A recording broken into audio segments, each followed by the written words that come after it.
Hello, নমস্কার। দাদাগিরি 3.0 চ্যানেলে আপনাদেরকে স্বাগত জানাই। আজকের ভিডিওটি তাদের জন্য যারা ভ্রমণ পিপাসু এবং ছোটোখাটো অ্যাডভেঞ্চারে বিশ্বাসী। হ্যাঁ, আমি কথা বলছি underground wonder of Meghalaya Mawsmai cave. ভিডিওটি পুরোটি দেখার জন্য সকলকে অনুরোধ জানাচ্ছি, কারণ এই ভিডিওর মধ্যে আপনারা জানতে পারবেন এই গুহাটি কোথায় অবস্থিত, কিভাবে তৈরি, কোথা থেকে যাবেন, কখন খোলা থাকে এবং এর সম্পর্কে খুঁটিনাটি সমস্ত কিছু তথ্য। তাই কথা না বাড়িয়ে শুরু করছি আজকের ভিডিও। মাউসমাই কেভ এটি চেরাপুঞ্জি মেঘালয়ের সোহারার অন্তর্গত মাউসমাই গ্রামে অবস্থিত। দেশের মধ্যে যে 10টি প্রধান গুহা আমরা জানতে পারি, তার মধ্যে সবকটি কিন্তু এই মেঘালয় রাজ্যে অবস্থিত। এই মাউসমাই গুহাটি খাসিয়া পার্বত্য অঞ্চলের প্রবল বৃষ্টিপাতের ফলে তৈরি হয়েছে। মেঘালয়ের একমাত্র চুনাপাথর নির্মিত গুহাটির নাম হলো মাউসমাই গুহা। এটি আসতে গেলে আপনি বিভিন্ন দিক থেকে আসতে পারেন। শিলং থেকে এই গুহার দূরত্ব প্রায় 58 কিলোমিটার। যদি আপনি গুয়াহাটি এয়ারপোর্ট থেকে আসেন তবে আপনার দূরত্ব পড়বে প্রায় 171 কিলোমিটার। শিলং এয়ারপোর্ট থেকে যদি আপনি আসেন তাহলে আপনার দূরত্ব পড়বে 53 কিলোমিটার। গুয়াহাটি রেল স্টেশন থেকে এই মাউসমাই কেভের দূরত্ব 148 কিলোমিটার। এই গুহাটি সকলের জন্য খোলা থাকে 9:30 থেকে বিকাল 5:30 পর্যন্ত। সাধারণের জন্য এটার ফি বড়দের 20 টাকা এবং ছোটদের 10 টাকা। যদি আপনি এর ভেতরে প্রবেশ করবার জন্য গাইড নেন তাহলে আপনাকে এক্সট্রা 300 টাকা চার্জ করা হবে, এবং সঙ্গে যদি আপনি ক্যামেরা নিয়ে যান তাহলে ক্যামেরার জন্য আপনার উপর চার্জ আসবে 200 টাকা। ছোটোখাটো অ্যাডভেঞ্চারের অভিজ্ঞতা করবার জন্য মাউসমাই কেভ একটি আদর্শ জায়গা। চুনা পাথর দিয়ে তৈরি মেঘালয়ের এটি একমাত্র গুহা। এর প্রবেশপথ প্রশস্ত হলেও ধীরে ধীরে এটি সরু হতে শুরু করে। মাঝে মাঝে আপনাকে এই গুহার ভিতরে বসে বসে এমনকি হামাগুড়ি দিয়েও যেতে হতে পারে। এর ভিতরের পরিবেশে আপনি সরু জলের ধারা, পাথরের ফাঁকে ফাঁকে সূর্যের আলো, স্ট্যালাকটাইট এবং স্ট্যালাগমাইট পর্যায়ের দেওয়ালের গঠন দেখে সত্যিই আপনি অবাক হবেন। সিলিং থেকে ঝুলন্ত চুনাপাথর অথবা মেঝের উপর উঠে যাওয়া চুনাপাথরের গঠন আপনাকে আশ্চর্য করবেই। আপনি অবাক হয়ে যাবেন যে এই রকম একটি জায়গায় এরকম একটি ভূপ্রাকৃতিক গঠন সত্যিই আকর্ষণীয়।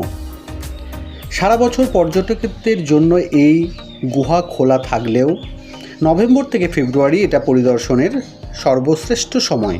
যদিও আমি গত বছর 2024 সালের জুলাই মাসে 10 বা 11 তারিখ আমি এটিতে গিয়েছিলাম। আমাদের দলের 10-12 জন থাকলেও আমরা 3 জন শুধুমাত্র এর ভিতরে প্রবেশ করেছিলাম এবং একটি অদ্ভুত অনুভূতি নিয়ে বাইরে এসেছিলাম। এই গুহার দৈর্ঘ্য প্রায় 150 মিটার, উচ্চতা 10 মিটার। গুহার মধ্যে আপনি জলের ধারার শব্দ শুনতে পাবেন। মাঝে মাঝে আপনি জীবাশ্মও দেখতে পারবেন। নিত্য নতুন নুড়ি পাথর আপনার হাতের কাছে আসবে এবং আপনি আস্তে আস্তে এগিয়ে যাবেন। স্থানীয় কিংবদন্তি অনুসারে এবং ধর্মীয় বিশ্বাস অনুসারে খাসি উপজাতিদের মধ্যে একটা বিশ্বাস আছে। তারা মনে করে গুহা তাদের কাছে একটি পবিত্র স্থান এবং প্রাচীনকালে এটিকে তারা পাতালে যাওয়ার প্রবেশ পথ হিসাবে বিবেচনা করত। এই মাউসমাই গুহায় ঢোকার মুখে আপনি বড় পার্কিং পাবেন। আপনার গাড়ি থাকলেও সে গাড়ি রাখার যথেষ্ট জায়গা আছে। এর দুদিকে প্রবেশ পথ। একটি যদি যান আপনি নিচের থেকে উপরে উঠতে হবে, আরেকটি প্রবেশ পথ উপর থেকে নিচে আসতে হবে। আপনি দুদিক থেকেই যেতে পারেন। ভিতরে প্রবেশ করার পর মনে হবে আপনি একটি অদ্ভুত গোলক ধাঁধার মধ্যে প্রবেশ করেছেন এবং এর গঠন শৈলী আপনাকে অভিভূত করবেই। দেখেই মনে হবে এর গঠনশৈলীর কয়েক বছরের নয়, বেশ কয়েকশো বছরের প্রক্রিয়াধীন। গুহার ভিতরে শব্দের প্রতিধ্বনি আপনি শুনতে পাবেন। মানুষের পায়ের শব্দ, দেওয়ালে প্রতিধ্বনিত হওয়া সেই শব্দ এবং জলের শব্দ একটি অদ্ভুত পরিস্থিতি সৃষ্টি করবে। আপনারা দেখতে পাচ্ছেন দেওয়ালের গায়ে এই চুনাপাথরের যে স্তর, স্ট্যালাকটাইট এবং স্ট্যালাগমাইট, তাদের এই গঠন সত্যিই বারবার আমাদেরকে অভিভূত করেছিল এবং টিপ টিপ করে জলের শব্দ। পর্যটকদের জন্য এটি কেবল একটি গুহা নয়, এটি মেঘালয়ের ইতিহাস, অপূর্ব গঠন। যারা মেঘালয় বেড়াতে যাচ্ছেন বা আসাম বেড়াতে যাচ্ছেন বা গুয়াহাটি বেড়াতে যাচ্ছেন, চেরাপুঞ্জি যাচ্ছেন, তাদেরকে বলবো আপনারা অবশ্যই এই মাউসমাই কেভ অবশ্যই আপনারা ঘুরে আসবেন, যেটি চেরাপুঞ্জির মেঘালয়ার সোহরার অন্তর্গত মাউসমাই গ্রামে অবস্থিত। মেঘালয় সত্যি করেই এক মেঘের জায়গা। আপনারা পুরো রাস্তা জুড়ে মেঘ, বৃষ্টি, পাহাড়, এক অদ্ভুত মিলন দেখতে পাবেন। সেই রাস্তা থেকে কিছু দূর গিয়ে সোহরার কাছে এই মাউসমাই কেভ। এটির প্রবেশপথ বললাম দুদিক দিয়েই যাওয়া যায়। একটি নিচু থেকে উঁচু, অপরটি উঁচু থেকে নিচু। আপনি দেখতে পাচ্ছেন এখানে যে বৃষ্টির যে ছোট ছোট ধারা, সেগুলি জমে পাথরের মধ্যে অদ্ভুত এক মিশ্রণ তৈরি করেছে এবং অন্ধকার, আলো, আঁধারি, অদ্ভুত পরিবেশ। আমি তো প্রায় ভিজেই গিয়েছিলাম এবং তলায় জল, মাঝে মাঝে উপরে বৃষ্টি এবং সূর্যের আলো মাঝে মাঝে প্রবেশ করছে, সেটি দেখে মন ভরে গেছে।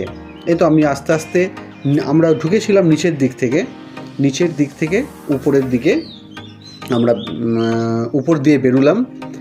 আমাদের কাছে যে শু ছিল সেই শু আমি পরে যাইনি, কারণ আপনারা শু পরে ভেতরে গিয়ে যেতে পারবেন না, সেখানে জলের ধারা সব ভিজে যাবে।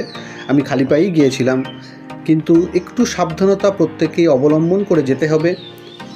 সাবধানে পাথর, জল আপনি যেন পিছল খেয়ে পড়ে কোনো রকম বিপদ না হয়।